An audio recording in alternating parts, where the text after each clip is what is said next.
Sai Krishna lockup death అది మీరు చూస్తున్నారు. ఒక అంతులేని కథ. ఎంత వివరాలు తెలుసుకున్నా కంక్లూషన్ కానటువంటి ఒక కథ.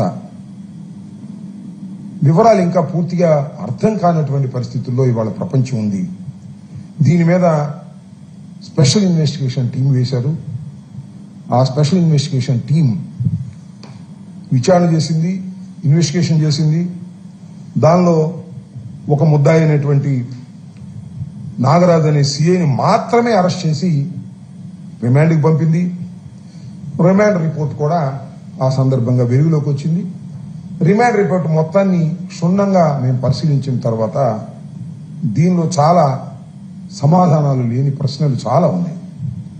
ఇన్వెస్టిగేషన్ సక్రమంగా జరగటం లేదని, వక్ర మార్గంలో జరుగుతుందని, చాలా విషయాలను ఎక్స్ప్లెయిన్ చేయడంలో రిమాండ్ రిపోర్ట్లో విఫలమయ్యారని, ఇలాంటి అనేకమైన అంశాలు, ఒకటి కాదు, రెండు కాదు, మూడు కాదు, అనేకమైన అంశాలు.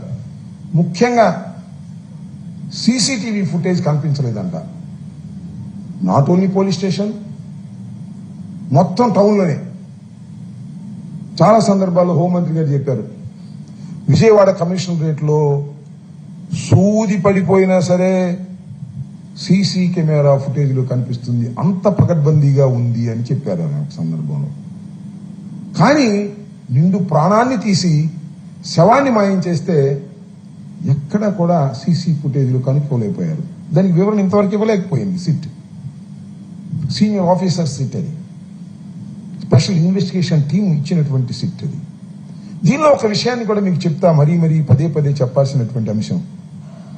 చనిపోవటం ఒకటి, చంపటం ఒకటి, సాక్ష్యాధారాలు లేకోకుండా కూడా ఆ శవాన్ని మాయం చేసినటువంటి సంఘటన. శవాన్ని పూడ్చిపెట్టారా, కొల్లబెట్టారా, భస్మం చేశారా?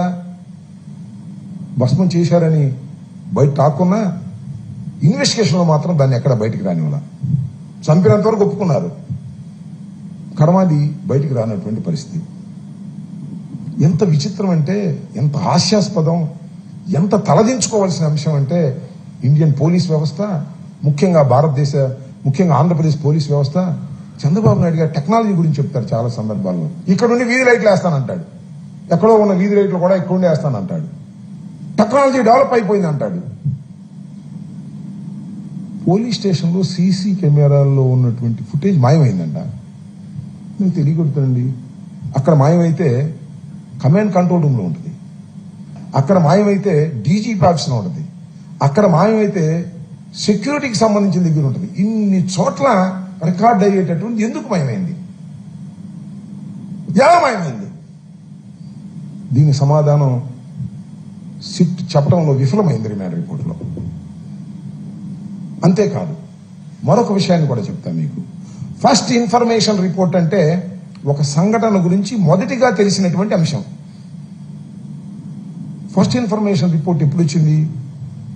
19వ తారీఖు వచ్చింది. ఎవరిచ్చారు? 19వ తారీఖున విజయలక్ష్మి గారు ఇచ్చారు. ఎవరైతే సాయి కృష్ణ చనిపోయాడో తల్లి గారు ఇచ్చారు. ఎవరు ప్రోద్బలంతో ఇచ్చారు? పోలీసులు వచ్చి వ్యాన్ ఎక్కించుకెళ్ళి తీసుకెళ్లి ఇప్పించుకున్నారు వాళ్ళు, ఇన్వైట్ చేసి. ఎందుకంటే 18వ తారీఖున జగన్మోహన్ రెడ్డి గారు వెళ్ళి పలకరించారు కాబట్టే జరిగిందని నేను నమ్ముతున్నా. దీనికన్నా ముందు ఒక రిపోర్టు సాయికృష్ణ తల్లి గారు ఇచ్చారు 28వ తారీఖున.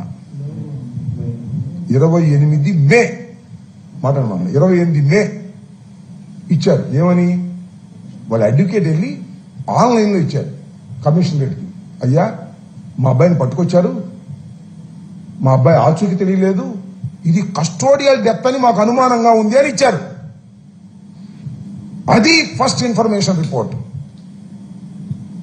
దాని గురించి ఎక్కడ ప్రస్తావన లేదు. అంటే సైడ్ లైన్ చేసేస్తున్నారు ఇన్వెస్టిగేషన్లో అని మాకున్న డౌట్. మాకు అనేకమైనటువంటి డౌట్స్ దీనిలో ఉన్నాయి. ఒక పౌరుడిగా, ఒక మాజీ మంత్రిగా, ఒక లా చదువుకున్న వ్యక్తిగా, ఒక సీనియర్ సిటిజన్ గా ఒక వైఎస్ఆర్ కాంగ్రెస్ పార్టీ నాయకుడుగా ఈ డౌట్లు ఉన్నాయి.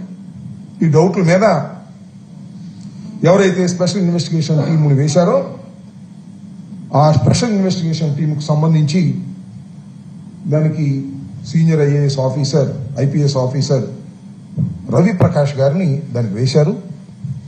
వారిని నిన్న సుమారుగా 4-5 గంటల మధ్యన వారిని నేను సంప్రదించాను ఫోన్లో. వారు రెస్పాండ్ అయ్యారు. రెస్పాండ్ అయినప్పుడు నేను ఏం చెప్పానంటే, అయ్యా మేము ఒక రిప్రజెంటేషన్ ఇవ్వాలని అనుకుంటున్నాం సిట్కి. ఈ సాయి కృష్ణ వ్యవహారంలో కొన్ని విషయాలను మీ ముందు ఆన్ రిటర్న్ ఇవ్వాలని అనుకుంటున్నాం. మీరు టైం ఇవ్వండి, మేము వస్తాము రేపు అని చెప్పాను. వారు ఏమన్నారంటే, నేను కనుక్కొని చెప్తాను సార్, కొద్దిగా ఆలోచించి టైం ఫిక్స్ చేస్తాను మీకు అని చెప్పారు. అయినా కూడా ఆయన దగ్గర నుంచి రెస్పాండ్ రాకపోతే ఉదయం నేను వారికి ఒక మెసేజ్ పెట్టాను. అయ్యా మీరు టైం ఇస్తా అన్నారు, టైం ఇవ్వలేదు, మీకోసం టైం కోసం మేము ఎదురు చూస్తున్నాము, మీరు ఎప్పుడు టైం ఇస్తే అప్పుడు ఈ రోజు వచ్చి మేము మీకు రికమెండేషన్ ఇస్తామని చెప్పాము. వారు రెస్పాండ్ అయ్యారు. మళ్ళా నాకు ఫోన్ చేశారు. ఫోన్ చేసి మేము ఈ రేపు హైకోర్టులో విచారణది ఉంది, చాలా బిజీగా ఉన్నాము, కాబట్టి ఇవాళ రేపు మేము మీకు సమాధానం చెప్పలేము, రేపు ఎల్లుండో మీకు కబురు చేస్తామని వారు రెస్పాండ్ అయ్యారు. సిట్ అధికారిగా ఉన్నటువంటి మన రవి ప్రకాష్ గారు, చాలా ధన్యవాదాలు. అయితే నేనేమన్నానంటే, అయ్యా దిస్ ఈజ్ వెరీ ఇంపార్టెంట్, మీకు చాలా ఎర్లీగా మేము రికమెండేషన్ ఇవ్వాలి కాబట్టి మీరు కూడా పని ఒత్తిడిలో ఉండటం సహజమైన అంశం, కాబట్టి వాట్సాప్లో నేను నా రిప్రజెంటేషన్ పంపిస్తాను, దానితో పాటుగా రిజిస్టర్ పోస్ట్ కూడా చేసి మీకు నేను దీన్ని అందజేస్తాను, దీన్ని పరిశీలించవలసిందిగా కోరుకుంటున్నాను అని చెప్తే వారు యాక్సెప్ట్ చేశారు. నేను ఆల్రెడీ ఇందాక నా వాట్సాప్లో వారికి నా రిప్రజెంటేషన్ మొత్తాన్ని పంపించడం జరిగింది. ఆ రిప్రజెంటేషన్కి సంబంధించినటువంటి కాపీలు మీ అందరికీ కూడా నేను సర్క్యులేట్ చేస్తాను. దానిలో వివరాలన్నీ కూడా ఉంటాయి. చాలా లోపభూయిష్టంగా జరుగుతుంది ఇన్వెస్టిగేషన్ అనేది నాకున్నటువంటి అభిప్రాయం. ఆ అభిప్రాయం మేరకు దీన్ని నేను వారికి రిటర్న్ గా ఇస్తున్నాను. దానికి ఖచ్చితంగా వారు కన్సల్ట్ చేయాలి. దీనిలో ఏవైనా ఉంటే, ఒకవేళ ఎవిడెన్స్కి ఉపయోగపడేవి, ఇన్వెస్టిగేషన్కి ఉపయోగపడేవి ఉంటే వారు వీటిని తీసుకోవాలి. వారికి ఇన్వెస్టిగేషన్ ఉపయోగపడేవి కాకపోతే పక్కన పెట్టవచ్చు, నాకేమీ అభ్యంతరం ఏమీ లేదు. కానీ I'm giving a valuable questions, valuable doubts నేను ఇస్తున్నాను. నెంబర్ 1, సీసీ కెమెరా ఫుటేజ్కి సంబంధించి నా ప్రశ్నలు. నెంబర్ 2, టాస్క్ ఫోర్స్ తీసుకొచ్చింది, వాళ్ళను మాత్రం ఏ విధంగానూ ముద్దాయిలుగా చేర్చే క్రమం లేదు. కేవలం నాగరాజు అనేటువంటి ఒకే ఒక్క సిఐని బలి చేయాలని ప్రయత్నం చేస్తున్నారు. మళ్ళా చెప్తున్నా, నాగరాజు అనే ఒకే ఒక్క సిఐని లేదా 2-3 కానిస్టేబుల్స్ ని బలి చేయాలి అనేటువంటిది ప్రయత్నం చేస్తున్నారు. ఇది తప్పు. హయ్యర్ లెవెల్ ఆఫీసర్స్ నుంచి ఆ స్టేషన్ లో ఉన్న ప్రతి వాళ్ళు, టాస్క్ ఫోర్స్ కు సంబంధించినటువంటి officers involved in this act, very serious act, ఇండియాలోనే ఎక్కడ జరగనటువంటి యాక్ట్. లాకప్ డెత్లు జరిగి ఉండొచ్చు తప్ప, లాకప్ డెత్లో జరిగితే శవాన్ని మాయం చేసిన తీరు తెలియకోకుండా ఇంతవరకు బయటకు రాలేదు.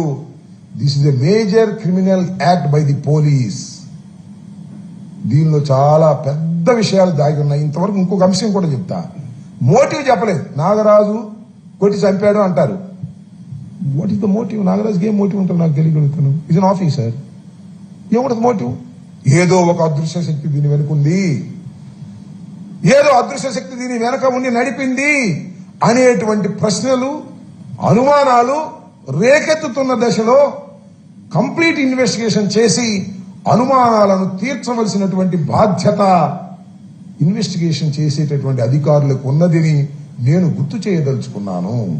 దీనితో పాటు వారి తల్లి విజయలక్ష్మి గారు హెబియస్ కార్పస్ పిటిషన్ రేపు రాబోతుంది. వారు అడిషనల్ పిటిషన్ వేశారు. అయ్యా మా అబ్బాయి మొన్నేమో టీములు పెట్టి ఎదుగుతున్నామని చెప్పారు, ఇవాళేమో చచ్చిపోయాడని చెప్తున్నారు, కాబట్టి ఇది లోకల్ పోలీస్ చేస్తే కుదరదు, దీనికి సిబిఐ ఎంక్వైరీ ఇవ్వండి లేదా ఇండిపెండెంట్ ఏజెన్సీతో ఎంక్వైరీ చేయించమని తల్లి ఆవేదన చెందుతూ వేసింది. నేను చంద్రబాబు నాయుడు గారికి, ముఖ్యంగా పవన్ కళ్యాణ్ గారికి ఒకటి చెప్పదలుచుకున్నాను చాలా సూటిగా. మనిషి చచ్చిపోయాడు సార్. డెడ్ బాడీకి ఉన్న విలువ తెలుసా మీకు? డెడ్ బాడీకి ఉన్న విలువ తెలుసా మీకు అని అడుగుతా ఉన్నా.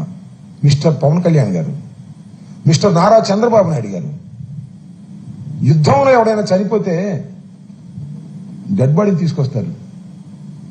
అమెరికాలో ఎవరైనా చనిపోతే మన బంధువులు డెడ్ బాడీని తీసుకొస్తారు సార్. వారం రోజులైనా 10 రోజులైనా తీసుకొస్తారు. విమానం యాక్సిడెంట్ లో చనిపోతే ఆ సీట్లో ఉన్నటువంటి ముద్దనైనా తీసుకొచ్చి ఖననం చేసుకుంటారు. ఆ సీట్లో ఉన్న ఎముకల్ని తీసుకొచ్చి ఖననం చేసుకుంటారు. సాయి కృష్ణ యొక్క బాడీని అప్పచెప్పకోకుండా తల్లి ఆవేదన తీర్చలేదే, ఈ ధర్మమేనా పవన్ కళ్యాణ్ గారు? అదే వంటి క్రిమినలా? అంటే బూడి చేసేసి బూడిని కూడా తల్లికి ఇవ్వకోకుండా, డెడ్ బాడీ ఇవ్వకోకుండా అతను క్రిమినల్ అని చెప్పేసి మీరు మాట్లాడుతున్నారంటే అసలు మానవులేనా మీరేని అడుగుతా ఉన్నా. మానవత్వం ఉందా అని అడుగుతా ఉన్నా. అదేమంటే 14 ఏళ్ల యువతిని రేప్ చేశాడు అంటున్నారు. ఎవరు? చనిపోయి బూడిదయ్యాడా, శవమయ్యాడా, కుళ్ళిపోయాడా, పాతి పెట్టారా తెలియనటువంటి ఒక 25 ఏళ్ల యువకుడి గురించి నువ్వు మాట్లాడుతున్నావు. అప్పుడు 14 ఏళ్ల యువతి వాళ్ళ 24 ఏళ్ళయి చెప్పింది, ఒట్టిదేనండి, మా బావండి, నన్ను రేపు చేయలేదండి అని చెబితే నీకేం సిగ్గు ఉంటుందా? మళ్ళీ పదే అంటున్నాడు, పైగా మాలేసుకుని అంటున్నాడు పవన్ కళ్యాణ్ గారు. ఏమైంది? ధర్మమేనా ఇది?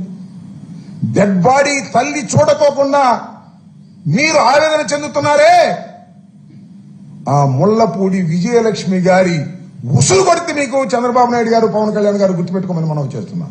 ఇప్పటికైనా గుప్పిడ బూడి తిప్పించండి, ఆ తల్లి ఆవేదన తీర్చండి అని ఈ సందర్భంగా నేను చెప్పదలుచుకున్నాను. ఇంకా కూడా మీరు అదే డబాయింపు సెక్షన్, అమరావతిలో రాళ్లేంచి డబాయిస్తారు, లేదు లాకప్ డెత్ అయిపోయిన తర్వాత దాన్ని డబాయిస్తారు, మా మీద కేసులు పెడతారు. ఇంకా ఈ లాకప్ డెత్తులు ఎవరన్నా పొలిటీషియన్స్ కూడా ఇరికించి పెడతారేమో నాకు తెలియదు. వైసీపీ వాళ్ళు ఇంత దారుణంగా మీరు వ్యవహరిస్తున్నారు, ఇది సరైనటువంటి పద్ధతి కాదు. ఏది ఏమైనా ఇంకొక మాట చివరిలో చెప్పదలుచుకున్నాను. ద స్పెషల్ ఇన్వెస్టిగేషన్ టీమ్ కి నేను this representation has given just now. నేను మళ్ళా రిజిస్టర్ పోస్ట్ లో కూడా పంపిస్తాను. దీని మీద వాళ్ళు ఆలోచన చేయవలసిందిగా నేను కోరుతున్నాను. మీ అందరికీ కూడా దీన్ని సర్క్యులేట్ చేస్తాను. మా మీద 2 ఎఫ్ఐఆర్లు దిగినాయి. తెలుసానే ఉంటారు మమ్మల్ని కొట్టడం, మా మీద ఎఫ్ఐఆర్లు తెంచడం, పోలీసులు మీ చేతిలో ఉన్నారని. ఈ ఎఫ్ఐఆర్లకు మేమేం భయపడం, మేము సిద్ధంగా ఉన్నాం. చాప చంక సర్దుకుని ఇక్కడికి పారిపోం. అరెస్ట్ చేసుకోండి, చట్ట ప్రకారం పోరాడతామని కూడా ఈ సందర్భంగా చెప్పదలుచుకున్నాం.